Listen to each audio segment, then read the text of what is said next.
Toujours dans le chapitre 4 dédié au test conditionnel, nous allons cette fois enfin commencer à réaliser ce que l'on appelle des blocs conditionnels réalisés à l'aide des instructions, des trois instructions qui vont finalement vous être très familières, vous allez voir, qui sont if, then et endif. C'est parti.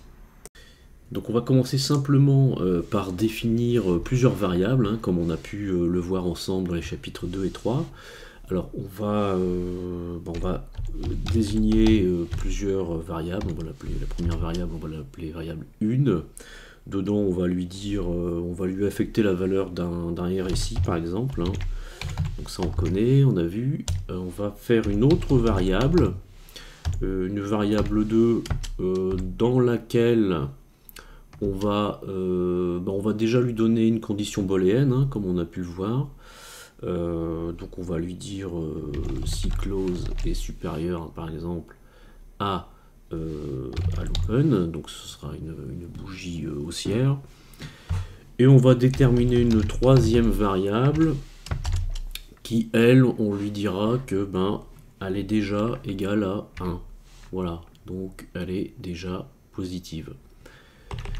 Donc pour déterminer un ensemble, un bloc conditionnel, on va utiliser donc les fameuses trois instructions qui sont if, then et endif. Donc if signifiant en français si, c'est-à-dire que lorsque l'on pose une condition, on utilise toujours le mot si. Si s'il faisait beau, j'irai à la plage. Voilà. Donc if. Ensuite, on va ici déterminer la condition, hein, donc on va l'appeler ma condition, que l'on va définir ensuite ensemble, hein, c'est juste un exemple. Toujours dans le bloc conditionnel, donc on utilise le mot then en anglais qui signifie alors.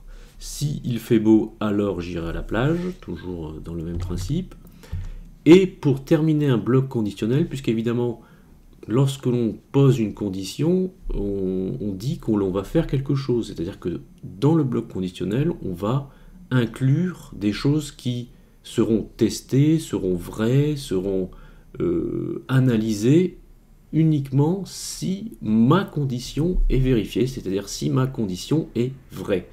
Donc, pour terminer le bloc conditionnel et continuer la suite du programme, pour pouvoir ensuite continuer à faire d'autres choses dans le programme, poser d'autres blocs conditionnels ou lancer une condition de trading ou n'importe quoi d'autre, on va finir le bloc conditionnel avec l'instruction endif, c'est-à-dire la fin du si en français, endif. Voilà. Donc un bloc conditionnel sera, quoi qu'il arrive, toujours constitué de ces trois instructions à minima. Donc on verra dans les autres vidéos que l'on peut créer des conditions ou des conditions avec un ensemble de... On peut créer des conditions imbriquées dans d'autres conditions. Voilà, on peut faire énormément de choses en programmation, comme vous le savez. Donc le bloc conditionnel se verra toujours constitué de ces trois instructions. L'instruction if, then, et on termine le bloc conditionnel avec l'instruction endif. Si il fait beau, alors, then, j'irai à la plage, et je termine ma condition, puisqu'après, on fera autre chose. Voilà. Donc, on va ensuite continuer à déterminer ce que l'on souhaite faire dans le bloc conditionnel. Donc, on a posé trois variables différentes. Ces trois variables différentes, donc on va créer une condition avec, par exemple, on va dire si ma variable 1 et un RSI 14 est supérieur à 50, par exemple, et puisque l'on utilise les liaisons que l'on a vues ensemble dans le même chapitre, la liaison est variable 2 est vraie, donc et variable 2, et variable 3, qui elle est déjà vraie puisque je lui ai mis 1. Voilà. Donc, vous voyez ensemble, on voit ensemble là que peu importe la façon dont on tape le nom de la variable, hein, comme on l'a déjà vu précédemment, ça n'est pas ce qu'on dit, on dit en anglais case sensitive, c'est-à-dire que l'on peut mettre des minuscules, des majuscules, etc. Donc il n'y a pas de souci, l'interpréteur de ProBuildTime va interpréter les différentes variables suivant leur nom exact. Donc on a testé nos trois conditions. Si la variable 1 est supérieure à 50, donc si mon RSI 14 est supérieur à 50, si ma variable 2 est vraie, c'est-à-dire que si mon close est supérieur à mon open, donc ça retournera, la variable 2 retournera la valeur 1 puisqu'elle sera vraie, et ma variable 3, que j'ai mis en exemple égale 1, donc elle est déjà vraie, elle, il n'y en a pas besoin de se poser la question, alors eh bien, on dira que mon résultat, on va affecter à une nouvelle variable un résultat, on dira mon résultat égale, écoutez, on va lui donner n'importe quoi comme valeur, on va lui dire 10. Voilà, donc on a terminé la condition. Donc on va la retourner sur le graphique pour voir ce que ça peut nous donner. Donc on va faire un return résultat. Donc on a bien envoyé la valeur 10 à ma variable résultat, puisque à un moment donné dans l'historique, évidemment, mon RSI 14 a été supérieur à 50, on a bien eu une bougie haussière, et ma variable 3 est égale à 1. De toute façon, elle, on lui a dit qu'elle était vraie tout le temps.